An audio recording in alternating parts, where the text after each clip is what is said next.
Chapter number 6 जो है ना, this is all about what we will be doing. मतलब कि आप सब म्यूचुअल फंड डिस्ट्रीब्यूटर बनने आ रहे हो, तो म्यूचुअल फंड डिस्ट्रीब्यूटर कौन बन सकता है, वो कैसे काम करेगा, उसका इनकम कहाँ कहाँ से आ सकता है, यही कुछ इस चैप्टर में बोला गया है। So another 15 minute chapter only, I would want you to pay your attention over here कि इस चैप्टर नंबर 6 में हम म्यूचुअल फंड डिस्ट्रीब्यूशन कैसे कैसे हो सकते हैं इसके बारे में बात करने आए हैं।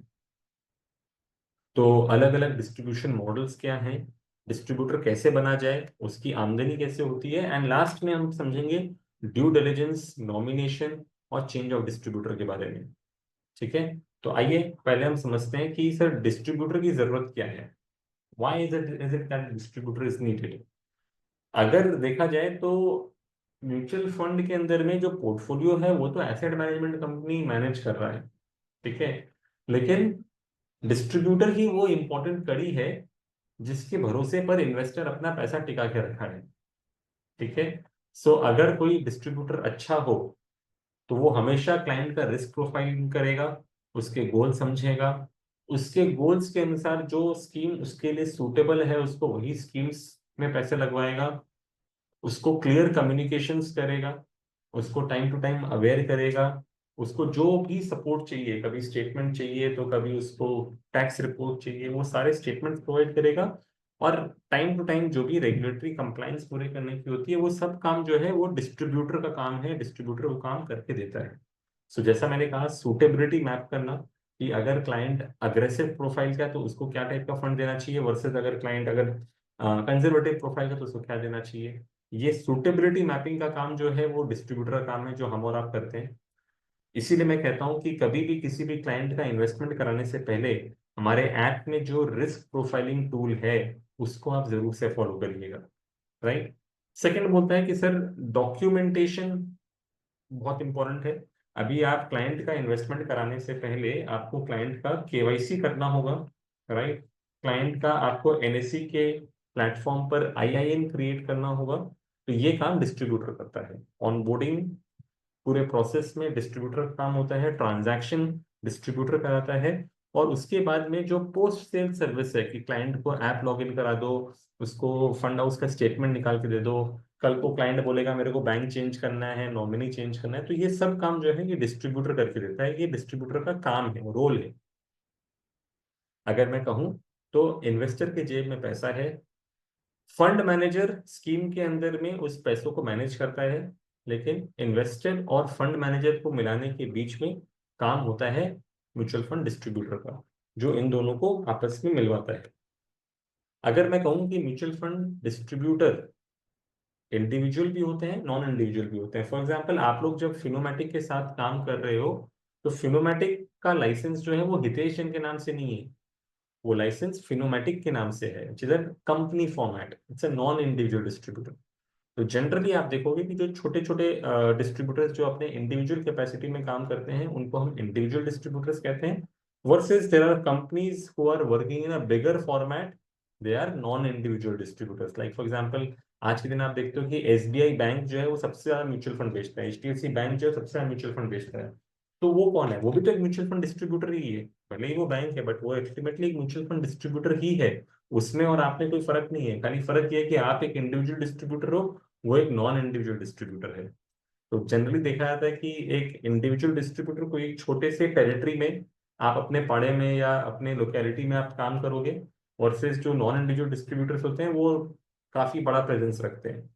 तो एक individual distributor generally 100 200 500 client manage कर सकता है, but for example Finomatic today has got more than about 50,000 investors. Right. Resources की बात करें तो एक इंडिविजुअल डिस्ट्रीब्यूटर की कैपेसिटी बहुत लिमिटेड है, उसके पास में कोई बहुत हाई एंड टेक्नोलॉजी नहीं होती है, वर्सेस नॉन इंडिविजुअल वाले जो हैं वो बहुत ऑर्गेनाइज्ड वे में, एडवांस्ड वे में काम करते हैं। लेकिन मैं ये बोल सकता हूँ कि इंडिविजुअल डिस्ट्रीब्यूटर जो रकम का सर्विस दे सकता है, जो पर्सनल टच एक इंडिविजुअल डिस्ट्रीब्यूटर दे सकता है, वो जनरली आपको नॉन इंडिविजुअल डिस्ट्रीब्यूटर में नहीं देखने को मिलता है। इतना याद रखिएगा कि दोनों के केस में उनको एआरएन होल्डर होना मैंडेटरी होता है। ओके, अब मैं बात करता हूँ रीजनल डिस्ट्रीब्यूटर और नेशनल डिस्ट्रीब्यूटर। तो जनरली देखा जाता है कि अगर कोई एक डिस्ट्रीब्यूटर है जो मान लो कोई एक स्टेट में काम कर रहा है या 2-3 स्टेट्स में काम कर रहा है, मान लो सिर्फ ईस्ट जोन में काम कर रहा है, या मान लो सिर्फ बंगाल के 8-10 डिस्ट्रिक्ट में काम कर रहा है, तो उनको हम रीजनल डिस्ट्रीब्यूटर कहते हैं, राइट। और नेशनल डिस्ट्रीब्यूटर वो होते हैं जो कई सारे स्टेट्स में काम हो रहे होते हैं, जिनका मल्टीपल जगह पे प्रेजेंस होता है। लेट्स से फॉर एग्जांपल आज के दिन फिनोमैटिक खाली बंगाल में काम नहीं कर रहा है, फिनोमैटिक आज के दिन लगभग लगभग 14 स्टेट्स में काम करता है। हमारे there are more than 800 distributors who are working on Phenomatics platform pan India. So that is where we would be termed more as a national distributor now. ठीक है, ओके। अब अगर मैं बात करूं कि म्यूचुअल फंड खरीदने के तरीके क्या क्या हैं, तो एक तरीका होता है डायरेक्ट में जाके म्यूचुअल फंड खरीदना, और एक तरीका होता है किसी डिस्ट्रीब्यूटर के माध्यम से म्यूचुअल फंड खरीदना। सो जब आप किसी डायरेक्ट प्लेटफॉर्म से अगर आप म्यूचुअल फंड खरीद रहे हो, मान लो आपने ग्रो ऐप के थ्रू म्यूचुअल फंड खरीदा, तो वहां पर कोई डिस्ट्रीब्यूटर इन्वॉल्व नहीं है, आप डायरेक्ट जा करके अपना स्कीम तय कर रहे हो और आप उसको खरीद रहे हो। ये होता है डायरेक्ट प्लेटफॉर्म। यहाँ पर आपको खुद से मेहनत करनी है, आपको खुद से सोचना है कि भाई आपके लिए कौन सा स्कीम सूटेबल है। लेकिन वहीं अगर आप किसी डिस्ट्रीब्यूटर के थ्रू जब जाते हो, फॉर एग्जाम्पल आप बैंक के थ्रू कर रहे हो या फिनोमैटिक के थ्रू आप इन्वेस्टमेंट्स कर रहे हो, तो वहां पर आपको क्या स्कीम आपके लिए सूटेबल है, पेपर वर्क कराना है, ट्रांजैक्शन कराना है, आफ्टर सेल सर्विस देनी है, ये सब काम आपको डिस्ट्रीब्यूटर करके देता है।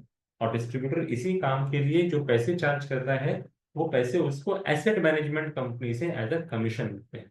तो these are two different types of distribution models. One is that you can go direct or you can go via a agent.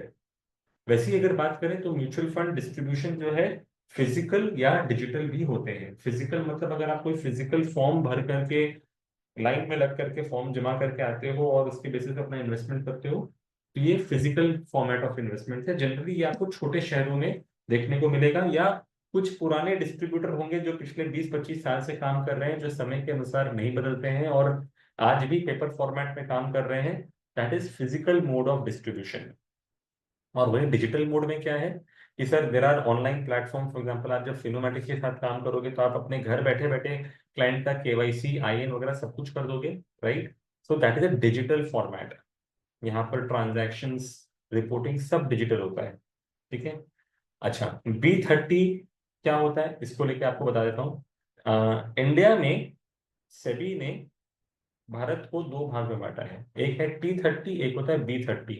T30 मतलब होता है इंडिया के पहले टॉप 30 शहर। फॉर एग्जाम्पल इंडिया के सबसे बड़े 30 शहर कौन से होंगे? बॉम्बे होगा, दिल्ली होगा, कलकत्ता होगा, चेन्नई, बैंगलोर, हैदराबाद, ये सब टॉप 30 सिटीज में आते होंगे। लेकिन इसके बियॉन्ड जो भारत बसता है उसको हम B30 यानी कि बियॉन्ड टॉप 30 सिटीज कहते हैं। फॉर एग्जाम्पल अगर मैं आपको बंगाल का नक्शा सामने रखूं, तो बंगाल के नक्शे में सिर्फ और सिर्फ कलकत्ता एक ऐसा शहर है जो कि टॉप 30 सिटीज ऑफ इंडिया में आता है। लेकिन कलकत्ते के बाहर जितने शहर हैं, फॉर एग्जाम्पल दुर्गापुर, आसनसोल, सिलीगुड़ी, बर्दवान, मिदनापुर, ये सब जो है ये सब बियॉन्ड टॉप 30 सिटीज के अंदर में आते हैं। सेबी चाहती है कि छोटे छोटे शहरों में, गांव गांव के अंदर में म्यूचुअल फंड का प्रेजेंस बढ़े, और इसी के लिए सेबी ने पहले B30 लोकेशन से कस्टमर को लाने के लिए एक्स्ट्रा कमीशन भी दिया था, जिसको हम कहते थे B30 कमीशंस। बट आज के दिन ये B30 कमीशंस अभी नहीं मिलता है, अभी ये होल्ड पर है। हो सकता है कि आने वाले समय में सेबी इसको जल्द ही फिर से चालू करेगी, but as of today B30 commissions are not given, ठीक है। B30 के माध्यम से ही ओवरऑल फाइनेंशियल इंक्लूजन करना पॉसिबल था।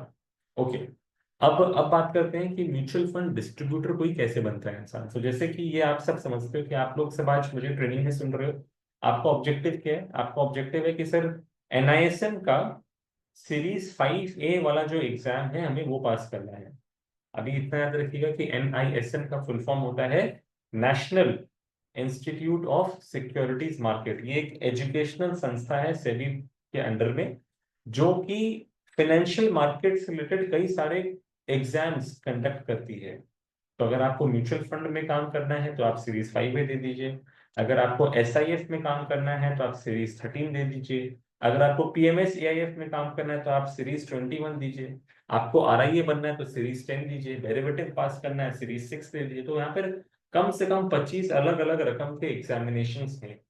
ठीक है, तो एनआईएसएम वो संस्था है जो फाइनेंशियल मार्केट्स में ये एग्जाम्स कंडक्ट करती है। तो आपको उसमें के 25 पेपर आपको नहीं क्लियर करना है, आपको सिर्फ म्यूचुअल फंड से रिलेटेड जो 5A पेपर है वो आपको पास करना है। ठीक है, उसी के लिए आप लोग सब ट्रेनिंग ले रहे हो, आप लोग सब तैयारी कर रहे हो, राइट। एग्जाम पास करने के बाद, मतलब आप जब एग्जाम अटेम्प्ट करोगे, 2 घंटे का एग्जाम होगा, 100 क्वेश्चन आएंगे, 50 नंबर लाना होता है, नेगेटिव मार्किंग यहाँ नहीं होती है।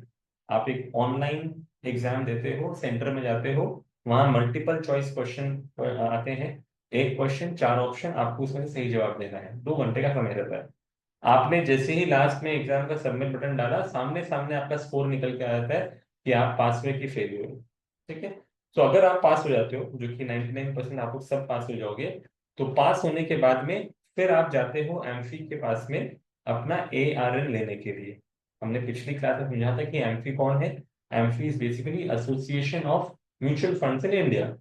ठीक है, और इनका मेन मकसद क्या है, इनका मेन काम क्या है, इनका मेन काम है एमफी रजिस्ट्रेशन नंबर देना, यानी कि एमफी की सदस्यता देना।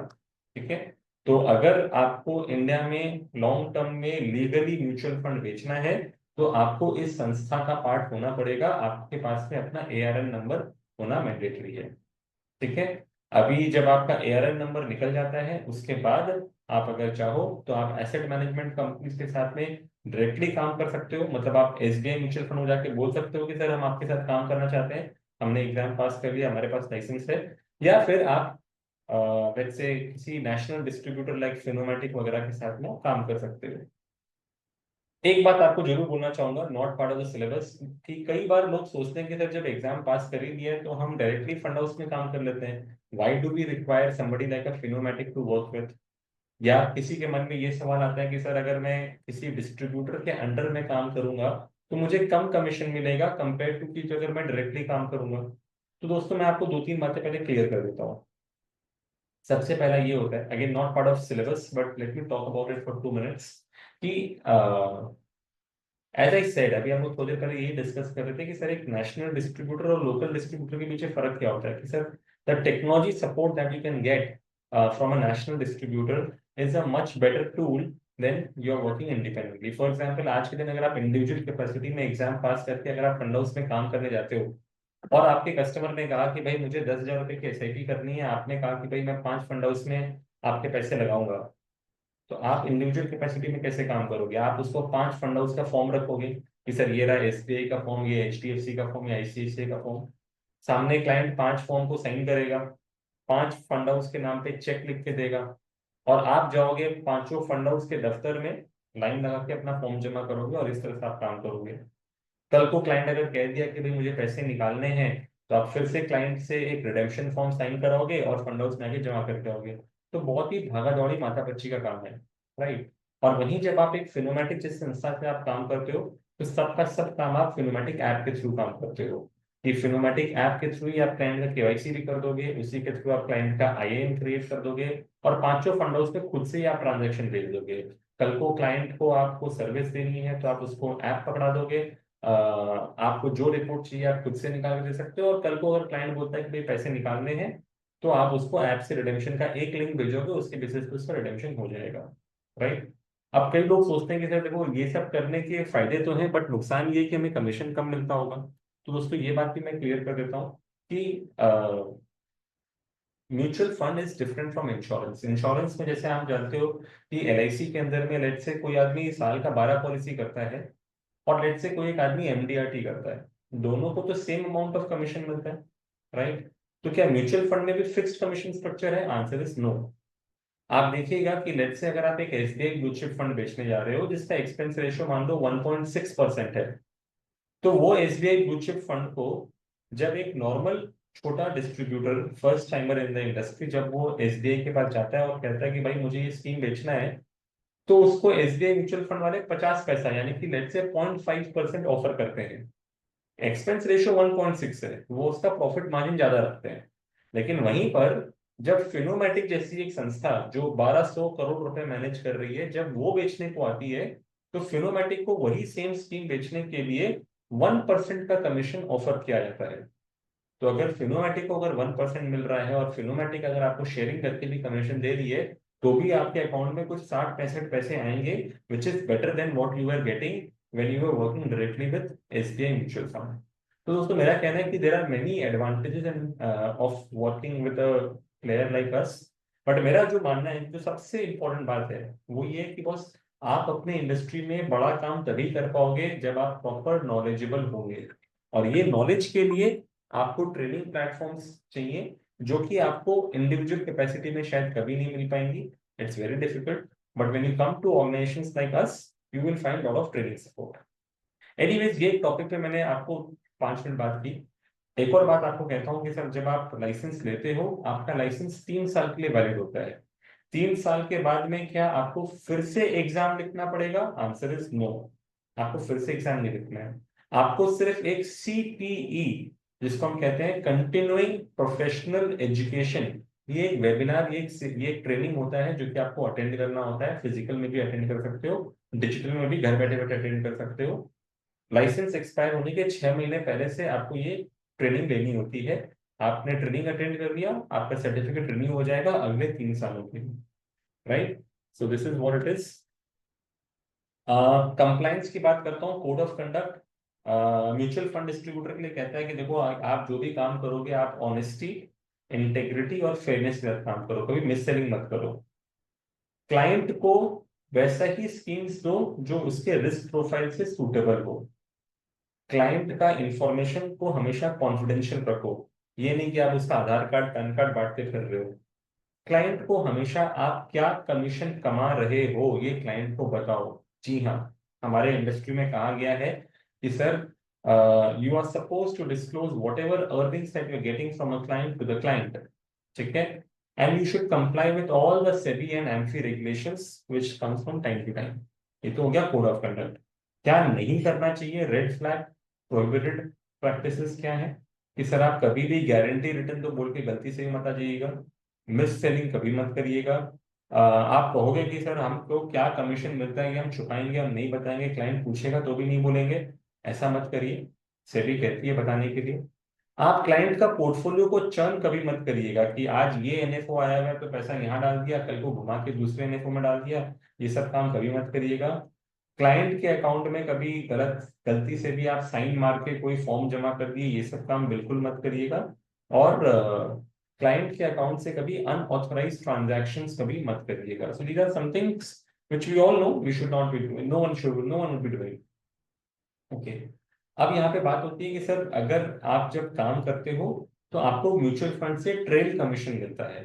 Trail commission I am sure आप सबको पता है, बट फिर भी जिनको नहीं पता मैं उनको बोल देता हूँ कि trail commission is one income that you will be getting till the time the client is invested. So आपने किसी क्लाइंट से 1 लाख रुपए का निवेश कराया और क्लाइंट ने अगले 10 साल तक पैसा नहीं निकाला, तो 10 साल में 120 महीने आएंगे और आपको 120 बार कमीशन मिलेगा एज अ डिस्ट्रीब्यूटर। ठीक है? और दूसरा बात याद रखिएगा ट्रेल कमीशन का, कि ट्रेल कमीशन पे आपको कमीशन मिलता है आपके एयूएम पर, ना कि आपके चेक के वैल्यू पर। मतलब ये कि अगर आपने क्लाइंट से 1 लाख का चेक लिया और देखा गया कि 10 साल में वो 1 लाख बढ़ के अगर 3 लाख रुपए हो गया, तो आप क्लाइंट से 3 लाख पे कमीशन कमाओगे 10वें साल में, ना कि 1 लाख पर। तो जितना क्लाइंट का पोर्टफोलियो बढ़ेगा, जितना क्लाइंट प्रॉफिट कमाएगा, उतना ही आपका कमीशन भी बढ़ेगा। ठीक है? ट्रेल कमीशन में आपको महीने महीने पैसे मिलते हैं, तोड़ तोड़ के पैसे मिलते हैं। एक और प्रोविजन दिया गया है, कभी कभार क्वेश्चन पूछ सकता है कि सर, एक एसआईपी कार्व आउट होती है कि भाई, आप 3 साल का जो आपको कमीशन मिलने का है एक एसआईपी पे, आप चाहो तो उसको डे वन पे एक साथ ले सकते हो। ठीक है? उस पे भी लिमिट है कि सर 3,000 रुपये महीने की एसआईपी, उससे ज्यादा अगर एसआईपी होगी तो उसका आप अपफ्रंटिंग नहीं कर सकते हो। ठीक है? और ये फर्स्ट टाइम इन्वेस्टर्स के लिए कभी होती है, और आप मैक्सिमम 1% एनुअली के हिसाब से आप पैसा उठा सकते हो। बट बिलीव मी, मैक्सिमम लोग ये काम नहीं लेते हैं। क्यों? क्योंकि इसमें रिकवरी क्लॉज होती है, इन द सेंस कि आपने 3 साल का कमीशन एक बार में उठा दिया और क्लाइंट ने 6 महीने बाद अगर एसआईपी बंद कर दी, तो जो आपको 2.5 साल का कमीशन एक्स्ट्रा दिया था वो प्रोपोर्शनेटली क्लॉ बैक हो जाएगा। इसके लिए ये अपफ्रंट करके कमीशन कोई इंडस्ट्री में नहीं लेता है। वन टाइम ट्रांजैक्शन चार्जेस का प्रोविजन है कि आप क्लाइंट से नया केवाईसी कराने का 150 रुपया चार्ज करा सकते हो, और 10,000 रुपए से ऊपर का ट्रांजेक्शन करने के लिए आप उससे 100 रुपया चार्ज कर सकते हो। ठीक है, लेकिन ये एक ऐसा पैसा है जो कि डायरेक्टली कस्टमर के अकाउंट से डेबिट होगा और आपके अकाउंट में क्रेडिट होगा। मतलब कि अगर मान लीजिए आपने किसी क्लाइंट से 1 लाख रुपए का चेक लिया और आपने उसका केवाईसी कराया और फर्स्ट टाइम ट्रांजेक्शन कराया, तो आप 250 रुपये काट सकते हो, 250 रुपये आपके अकाउंट में चले जाएंगे और बाकी 99,750 रुपीज जो है वो क्लाइंट का इन्वेस्ट होगा। ठीक है, आज के दिन मैक्सिमम इन्वेस्टर्स ये चार्ज नहीं लेते हैं, बिकॉज सेबी का रेगुलेशन है कि आप जब एआरएन अप्लाई करते हो उस समय आपको बताना होता है कि आप इस ट्रांजैक्शन चार्जेस के लिए ऑप्ट इन करोगे या ऑप्ट आउट करोगे। ऑप्ट इन का मतलब होता है कि अगर आपने कहा कि मैं ये चार्जेस लगाऊंगा, तो आपको हर कस्टमर पे ये चार्ज लगाना होगा, चाहे वो बड़ा हो छोटा हो, आपको हर फंड हाउस में चार्ज लगाना होगा। अब जनरली क्या होता है कि सर मेरे पास में कुछ बड़े बड़े कस्टमर्स भी हैं जो 10 लाख का चेक दे रहे हैं, और मैं 150 रुपया 100 रुपया काट दूं, देखने में बड़ा ऑड लगेगा, है ना। तो इसके लिए 99% डिस्ट्रीब्यूटर्स जो है वो ट्रांजैक्शन चार्ज नहीं लगाते।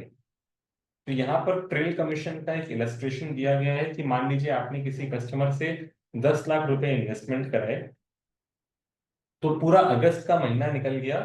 आप देखो, अगर एजेंट को 1% कमीशन अगर मिलती है, तो पहले दिन जब आपका फंड वैल्यू 10 लाख का था, तो 10 लाख इंटू 1%, 1% पूरे साल की कमाई है। तो आपके उस दिन की कमाई क्या है, डिवाइड बाई 365 कर दीजिए, 27 रुपए 40 पैसे। अगले दिन देखा गया कि मार्केट थोड़ा सा प्लस में था, तो आपका 10 लाख का वैल्यू बढ़ करके 10,02,700 रुपए हो गया। तो आपका कमीशन भी जो है 27 रुपए 40 पैसे की जगह 27 रुपए 47 पैसे हो गया।